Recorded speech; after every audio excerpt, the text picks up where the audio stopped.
All right. So me and Kitty Bone are live here on the Discord too. They'll probably see me on there and ask what's what's happening. But yeah. I still need to edit the last Q&A. Now that I think about it, so I should probably have something entertaining, right? Well, here, let's start with this. We got this Ganondorf toy, Wind Waker. I mean, this could honestly just do a puppet show here. So there's Ganondorf here. Get the other one. I got the Ocarina here. All right. So we got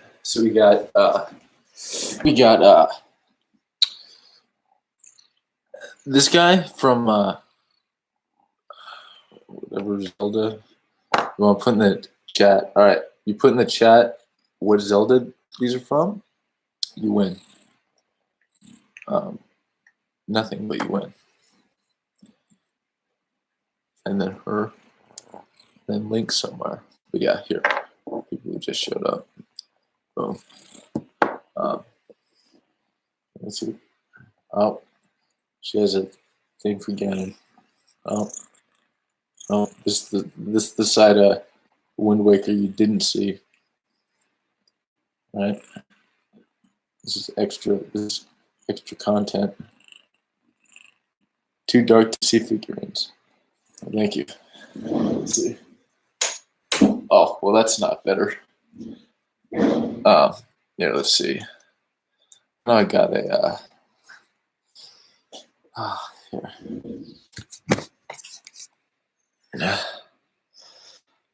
There's Ganon, right? And then one of Ganon's minions. It's my sister's room, but she works. So okay, there's that guy, right? And her. Is my cat a lawyer? Does she seem judicious? Yes, Tingle, the great character. I never understood. I remember Mr. Tingle in Mr. Tingle was in wasn't he also in Majora's Mask? He was in one of them besides Wind Waker, but I digress. Yeah. So I just wanted to get on here, talk about some of the stuff I was doing. I just finished Man's Search for Meaning by Viktor E. Frankl. I didn't read the whole beginning, like I did part audiobook. Thank you for the update, Yahoo password. But yeah, so that was a very meaningful book. Yeah, I'm not afraid to say it was meaningful, even though it's in the title. Yeah, he was a doctor, and then he didn't escape the concentration camps, and was in there until they started funneling people out at the end, and just his experiences, and then his like readjusting to life was pretty great to hear, and very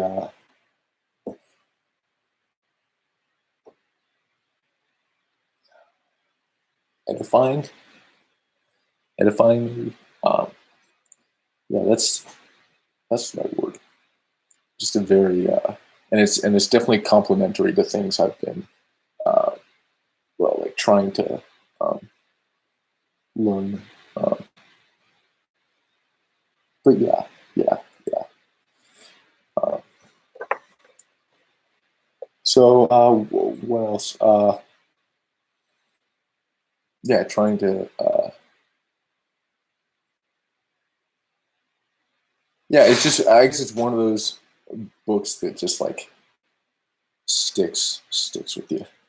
It'll definitely have like.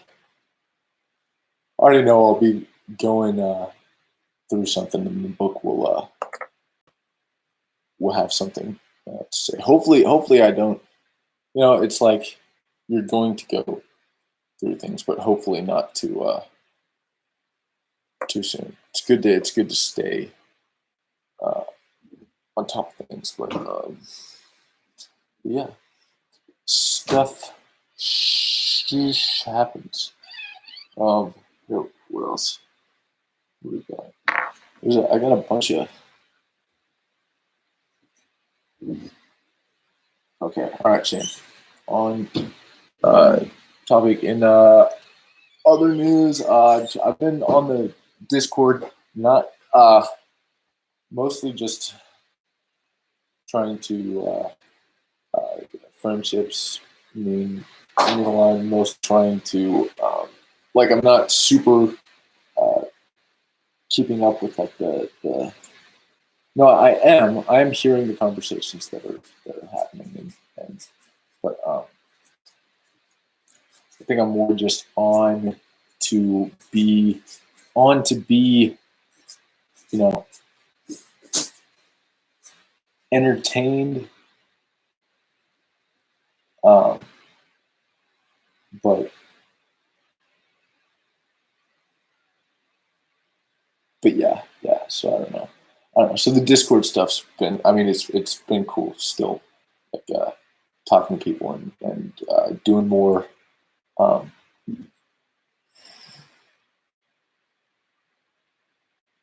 Trying to do more on there, and it's really. I think it is a good community on there, and I'm really like. Um, yeah, looking forward to how it pans out. Uh, yeah. Oh,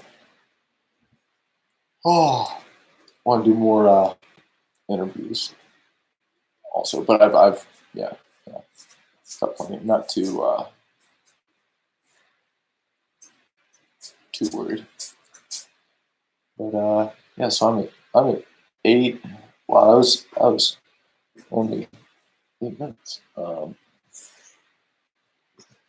We do for another 2 minutes. All right. Do I have a? Okay, I learned a joke, and I'll air this joke here. It was on the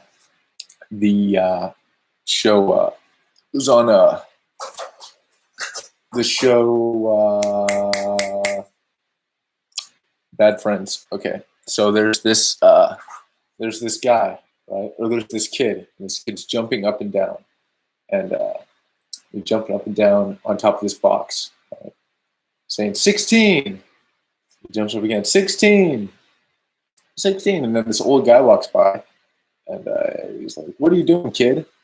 And the little kid jumps up, 16, and then the kid says, "It's really fun, mister. You gotta try this."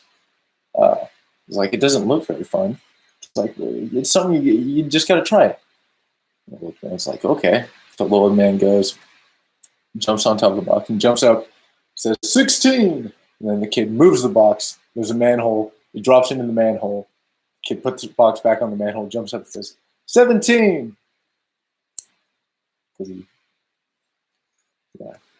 yeah. So that was the joke I heard on Bad Friends that stuck with me. There was a better one here. I'll try and tell. Here, let's just have joke time. All right. If anyone has any good jokes, put them in the comments. All right. So there is this.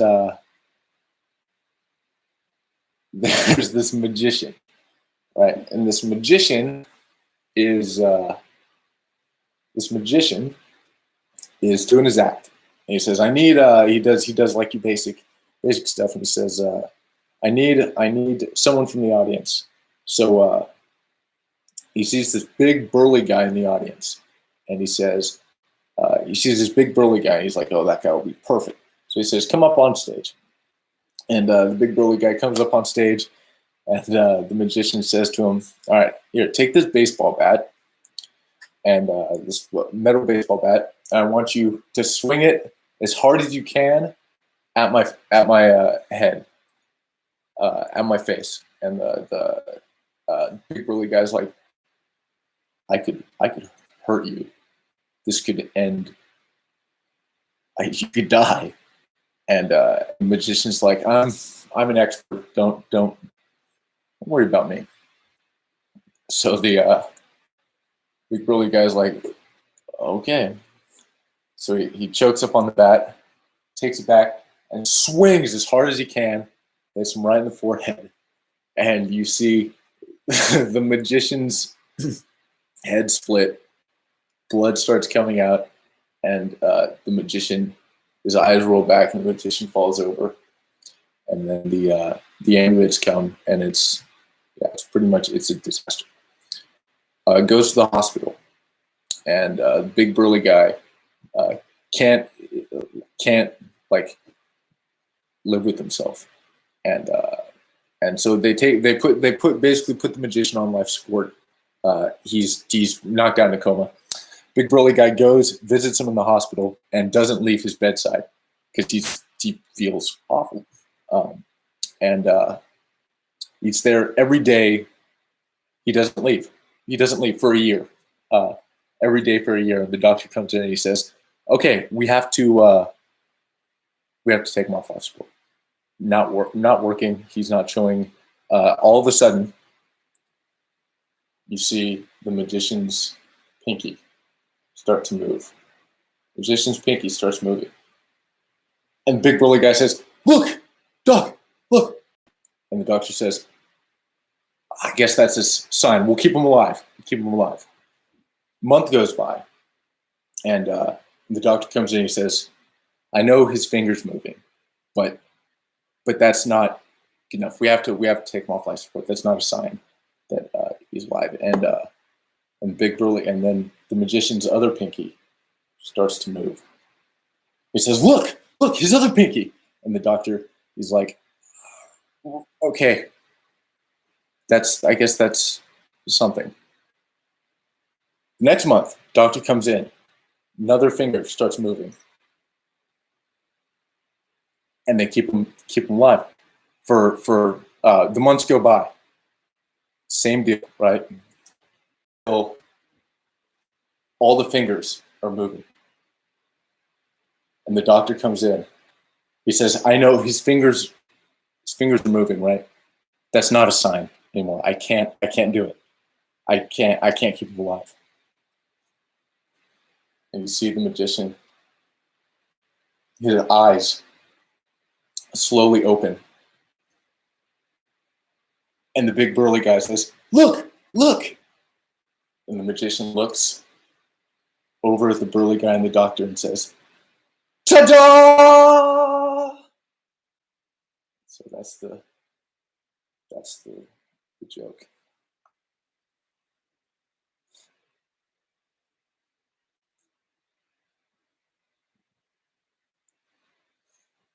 So I went over 10 minutes.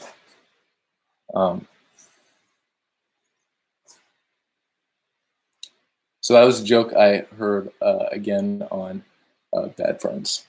So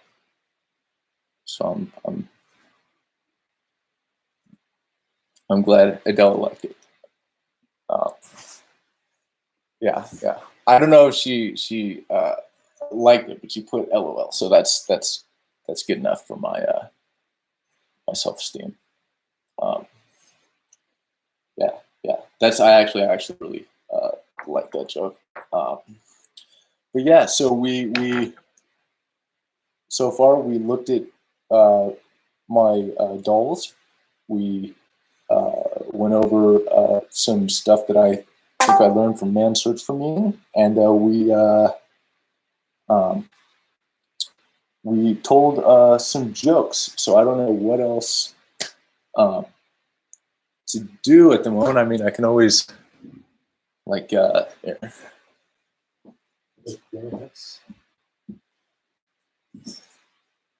Is this what you want, people? You want me to dance? Dance up.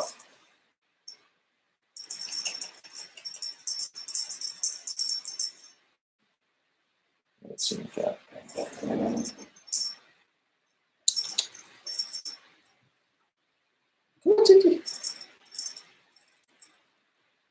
Yes.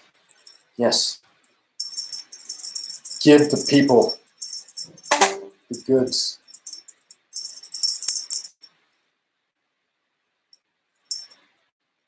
Okay. Give the people the goods. Look at that. Look at that. Come on, dude. They're eating it up.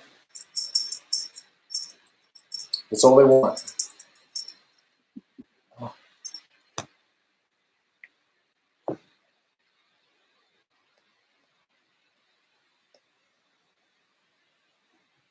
This is all.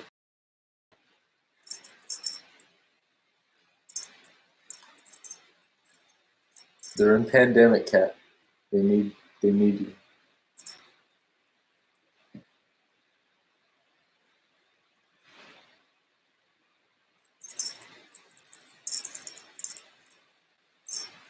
We just, dude, all I would really need, oh, I guess everyone's gone. But all I would really need to, I feel like all I would need to do is follow this cat around, and I would absolutely have like just a YouTube channel with this cat. Just follow the cat. Yeah, let's try it. Hi, Della. So I think I'm just gonna follow this cat for a while and see what it does. Nice. Whoa. Got the damn toy.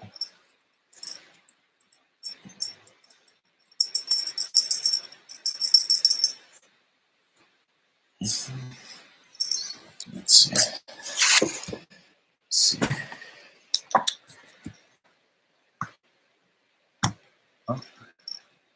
One sec.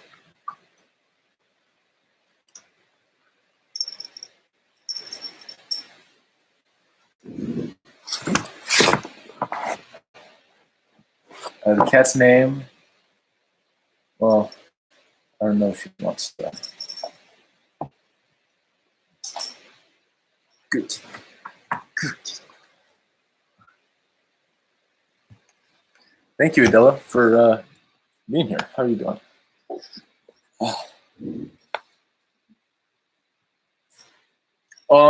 Yeah. Yes. Yes.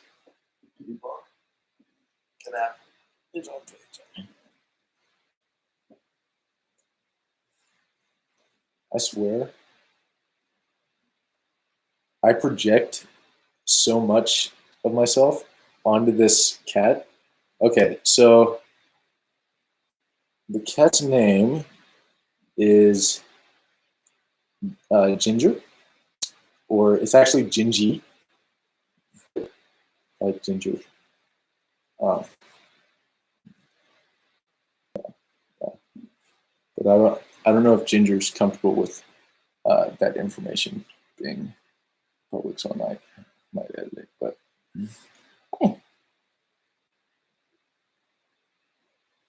yes, here.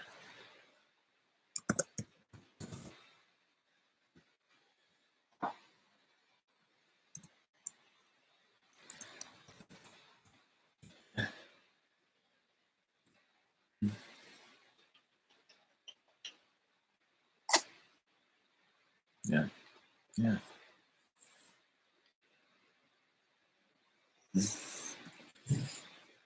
Yes, with an EY, but yeah, absolutely.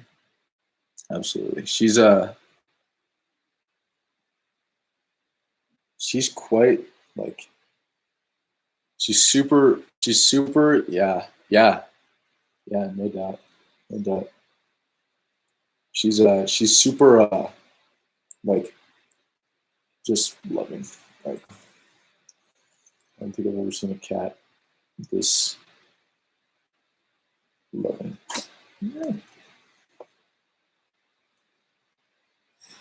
Yeah, pets are like what even is a pet? I wonder what the strangest pet is. Like, what is the strangest? Like, tigers, not strange. Like, you can understand why you'd want a tiger, right? Because tigers are like big cats, right? Right. But like, I mean, I guess I can understand. Like, I can understand cats and dogs and like wolves. Like, I wonder how many people. How many people? Well, I want to see the statistic. How many people own a giraffe? Let's.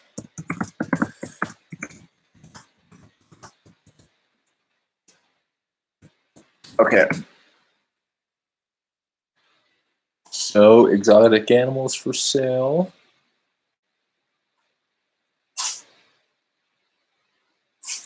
So it says there's only a few individuals. If for whatever reason you have a heart set on owning a giraffe and hopefully don't live in an apartment, you should be advised that exotic animals.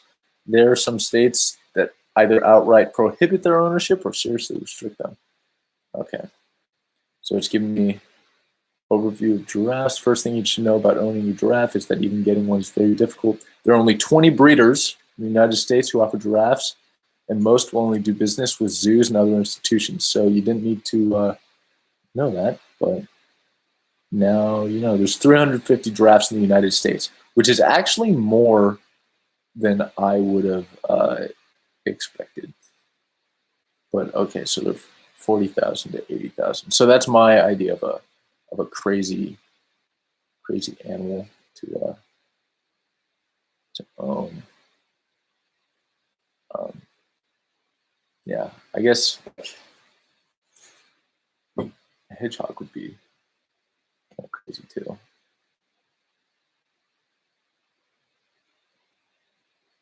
Hedgehog. Okay, animals that I wish I had. We'll start with hedgehog would be cool. Platypus. Ever since I was cute. Um,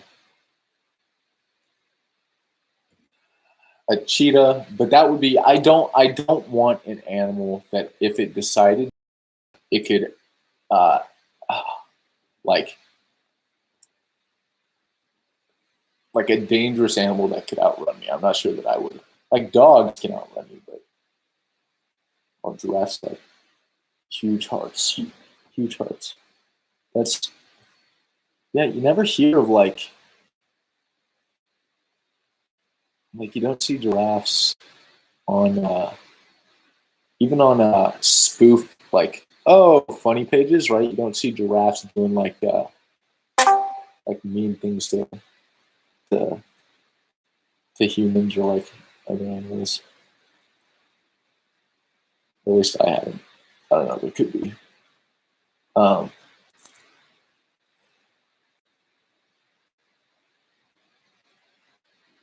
let's see. Giraffe personality. Wonderful personality traits. They are protectors, patient, clever, intelligent, and graceful. Giraffes' grace, elegance, and majesty are attributes that I desire. Congregate in families and long-term relationship development. How would you know a giraffe is a? I don't know. I'm sure people spend time with a giraffe. I'm sure there's people who devote their entire life to understanding giraffes. I'm sure that's absolutely a thing. Which I mean, I don't know. I feel like I could totally get into like a niche. You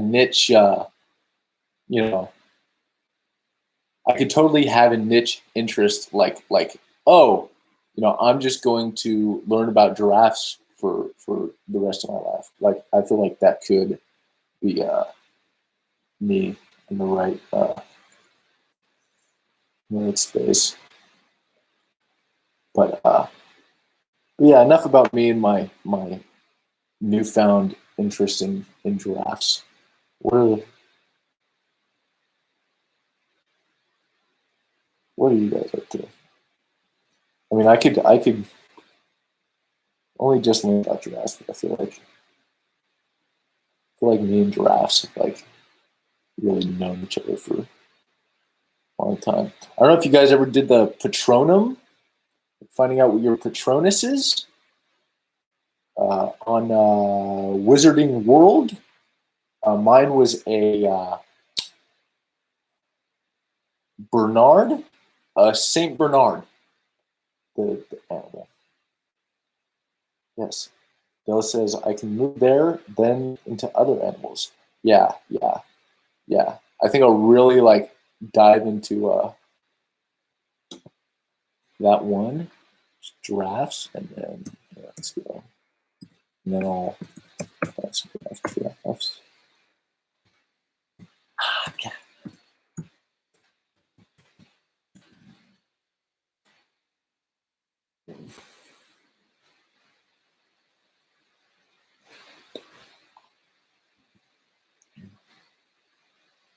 Okay. So the average or giraffe long neck is more than 7 feet in length, which makes up nearly half of its overall height. Just like humans, giraffes have 7 vertebrae in their neck, but theirs, unlike ours, can be over 10 inches long. Wow. I was not aware of that. More than half its length is its neck. Man, I wish I could say that about one of my body parts. Oh yeah, I can. My arm. It's pretty stretchy. Okay, I'm gonna edit that out because that was uncomfortable. All right. On that note, as long as everyone is accepting of me here, let's see.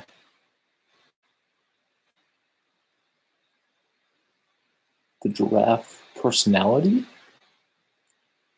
A person with a giraffe. Okay, now I was talking about people with giraffe personalities. So this is getting into territory that I don't know how I feel, but okay. So a person with a giraffe personality is usually a bit vague because he is an inveterate dreamer. He doesn't always see the big picture because his head is always in the clouds. As a result, he is not firmly grounded. He does not always have a balanced point of view. Because of his dreamy attitude, he tends to be full of ideas, not always practical, but definitely imaginative. And once he's latched onto an idea, he will run with it. Philosophical rather than worldly and often artistic, he tends to work best when inspired. The giraffe personality can sometimes appear to be vain or thoughtless, as he tends to go overboard about his interests and be a trifle obsessive about them. To the extent, okay, so this is synchronistic. What the hell? To the extent that he talks about them without listening to the input of others. So, yeah. So it's fair to say that my newfound it's can't tell me that's not a little bit weird. That I just found an interest in giraffes, and now this website is telling me that the giraffe personality is like me, right? Or not like me. That's what a giraffe personality is like, and I found some things in common. So that was a spooky moment caught on tape. That probably is what interests me like most is these synchronicities. Like I've had moments where synchronicities like are like crazy, almost too much, and I'm like, oh, should I even like, how much should I pay attention to them? And I think you have to at least listen to them, um, and yeah, yeah, yeah. So that's probably. I mean, I need to read um, Jung's thing on synchronicities, but synchronicities have always been uh, interesting to me. Like I remember there was when I was I don't know, this might not count as a synchronicity, but like when I was, well, what's something I remember there was I've had like synchronicities with like well, this giraffe thing that was pretty uh, something, wasn't nothing. And then actually here I'm going to here giraffe, probably going to get a graph. Sure. But yeah, I've had synchronicities with like seeing. You have the obvious ones like the number 11, um, number 33, just like number. I don't really. I try not to pay too much attention to like numbers and like their synchronous appearance. But you can't like numbers are uh, interesting. It's just not diving too uh, deep or putting too much on them. What's another? I've had synchronicities with like um, mermaids. Not a lot, but when I was younger, and then like clowns. I remember there was a time in my life where I was dreaming about clowns quite a lot, and I remember it was like a really goofy time. But I had I went to sleep, right, uh, and I woke up in sleep paralysis, and then there was this clown, and that's all I'll, like say about it. But I woke back up and everything was like you know fine, and but it was also like not fine. But I got my ass over it. That's sometimes that's what it is. It's just getting your ass over things. Um, so that's my thought in relation to that story because I hadn't uh, said that. But yeah, okay. So I think we're at 30. Hey, we're at 33 minutes. It's probably good to go. I wanted. Oh God, it just passed 33, 33. I was gonna end it there for max. Um, but we'll just. Thank you for being here. Thank you for your engagement, Adela and Max. You guys, everyone who showed up. Thank you, thank you. And I'll be doing more of these. Yes. Thank you, Jesus, for life. All right, all right.